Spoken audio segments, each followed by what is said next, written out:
धर्म समाज रे जेते बाद रही महिमा धर्म को विशुद्धातीत ब्रह्मवाद भाव में प्रतिपादन करा जे कि एक जीवर परम आनंद परम सुख केवल यही ब्रह्म उपासना ही मिले।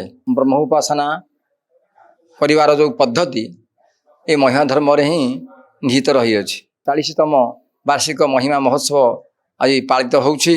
एथिरे ये अंचलर बहु लोक एथिरे योगदान करती। ये गोटे आमर वार्षिक उत्सव शून्य ब्रह्म ठाकुर आमर जो गादी ब्रह्म मान अलेख धर्मर या 10-15-20 वर्ष हम ये संस्था चलती। लोक किसी दान कर खाली ये होनी बहुत लोक स्वेच्छाकृत दान कर दान पैसा संस्था सब चली। महिमा धर्म होउछि अद्वैत ब्रह्मवाद। धर्म समाज रे जेते बाद रही महिमा धर्म को विशुद्धातीत ब्रह्मवाद भाव में प्रतिपादन करा एथिरे समस्त कर्मकांड को परित्याग करी एक ब्रह्मोपासना एथरे करा जाए। ब्रह्मोपासना मार्ग ही एकमात्र प्रकृष्ट पंथा जे कि एक जीवर परम आनंद परम सुख केवल यही ब्रह्मोपासना ही मिले। एथिरे आत्मिक तत्व ब्रह्मोपासना परिवार जो पद्धति ये महिमा धर्म रे ही निहित रही अछि।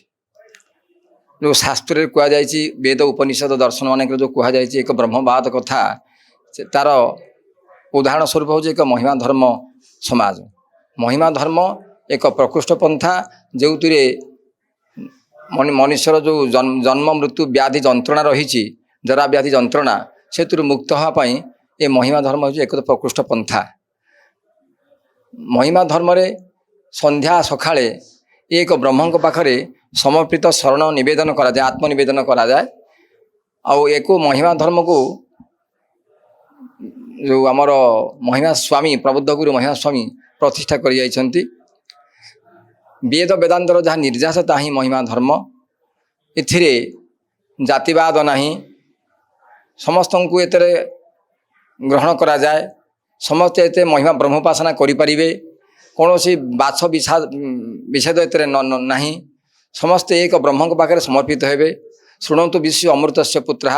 समस्ते से परमात्मा परम ब्रह्म संतान समस्ते तांको पाखे समर्पित हेले ये जीवर आत्मार सद्गति लाभ हम। से प्रत्येक वर्ष यही जामुकोली महिमा धर्म आश्रम रे प्रत्येक वर्ष ये घृताहुति करा जाए। घृताहुति करी परमात्मा पाखे समस्ते आत्मनिवेदन करती।